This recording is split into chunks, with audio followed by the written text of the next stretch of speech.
what is the nature of this IMEC, the India Middle East Economic Corridor? Number one, unlike the BRI, which is mostly conducted through bilateral partnerships, the IMEC is a multilateral initiative. So it is not an Indian initiative. It is not a US initiative. It is not even a bilateral initiative between India and the US. It is a truly multilateral initiative, unlike the BRI, as I mentioned.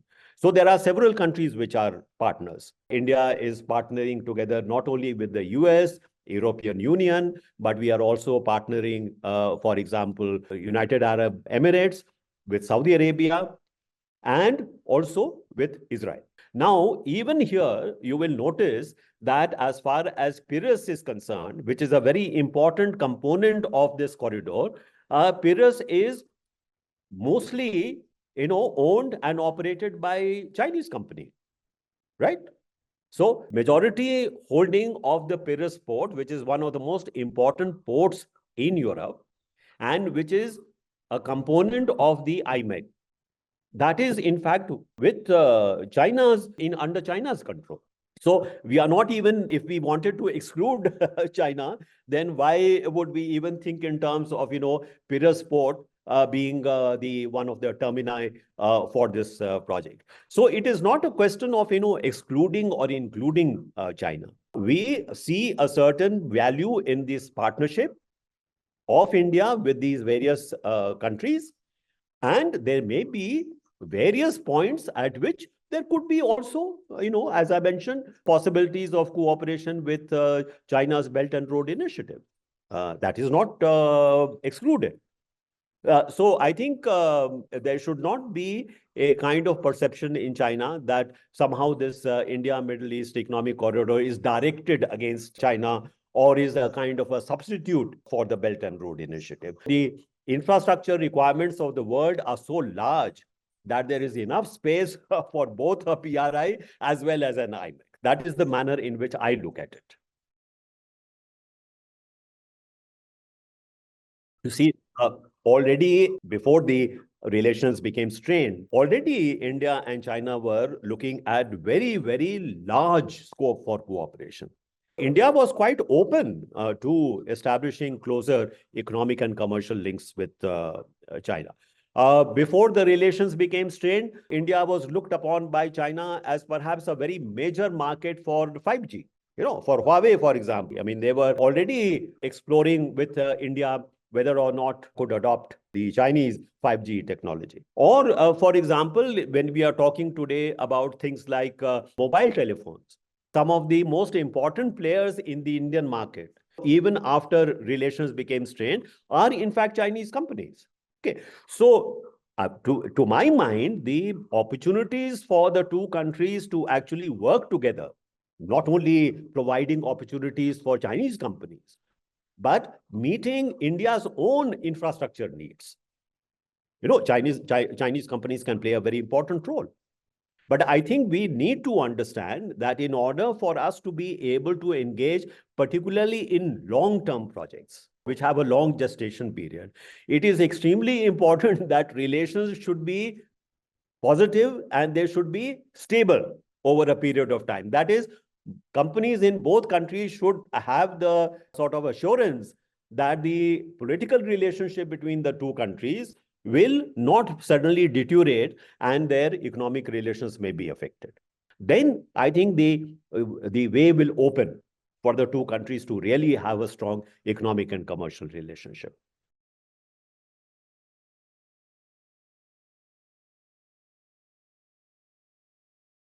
Governments come and go. The situation with regard to foreign policy may change this way or that way, but I think for stable relationship, people-to-people relationships are very important. And for that, a degree of familiarity with each other, a degree of intimacy with each other is very important. So in that respect, as I said, there is a certain gap of understanding amongst the people of China about India and amongst the people of India about China. We know more about the United States, we know more about Western Europe than we do about China. And I suspect that the same is true of China. So I think it is very, shall I say, rather discouraging that the two most important countries of Asia, having a very long history and also history of close contact with each other, have somehow drifted apart. Indians should be exposed to what ordinary Chinese people think. I have served in China for 6 years, and I have visited China a number of times. I have not felt hostility on the part of Chinese people towards India. And I suspect that the same is true of Chinese people in India. So we have to try and build on that relationship. For that, we need greater engagement. More Chinese people coming to India, visiting different places in India, more Indians going to China, visiting different places in China, having contact amongst students, amongst intellectuals, amongst artists, amongst cultural people, amongst our scientists, amongst our engineers. When you have that kind of a relationship which is established and expanded, then even the political relations become much more stable. That is number one. And number two is with regard to the relationship between the two states. There also, we need to have greater engagement and we need to have greater dialogue. Because only through that kind of a dialogue can we come to some kind of a consensus as to how we want to take this relationship forward.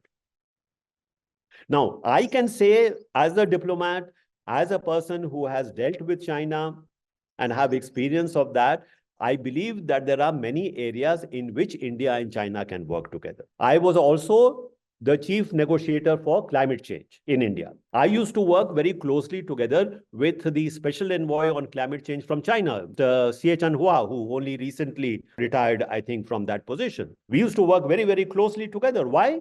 Because we had similar interests. Similarly, in the WTO, our interests with regard to the multilateral rules on trade, on investment were very similar. I mean, that is not strange because both of us are, as I said, emerging economies.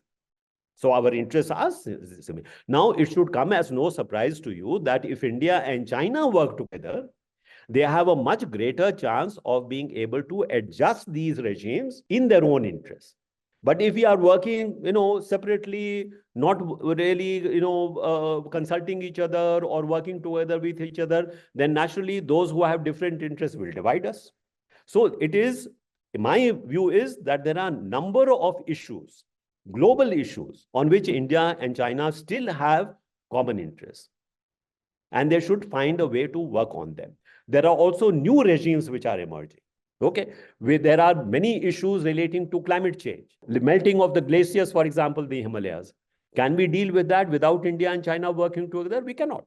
So there are many global issues, or what are called, the kind of commons, the global commons, whose preservation, whose maintenance and health is so important both to India and China.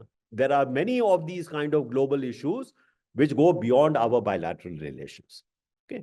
And finally, with regard to the polarization which we see in the world today, we certainly do not see in India's interest that there should be a new kind of a confrontation between, say, East and the West. We certainly want to see a more peaceful world because our development requires a peaceful world. So are India and China able to prevent that kind of polarization of the world? Now, also depends, India looks upon itself as, for example, a country of the global south. We are talking about developing countries today as a constituency, which is known as the global south. Now, if India is trying to promote the interests of the global south, does China regard itself as a member of the global south or not? And ready to work together with India to advance the interests of the global south? Or does it look at its own interests mainly in relationship with, say, the United States of America? How to try bring about some kind of a balancing of interests with the most important power in the world. So there are choices to be made. Choices that India has to make, but choices also China has to make. Now, what choices we make depends upon how we are able to sit down together, as I said, and really talk about what has gone wrong with the earlier consensus and what is a new consensus that now needs to be established between the two countries. because that is what is required in order to put our relations on a more stable footing.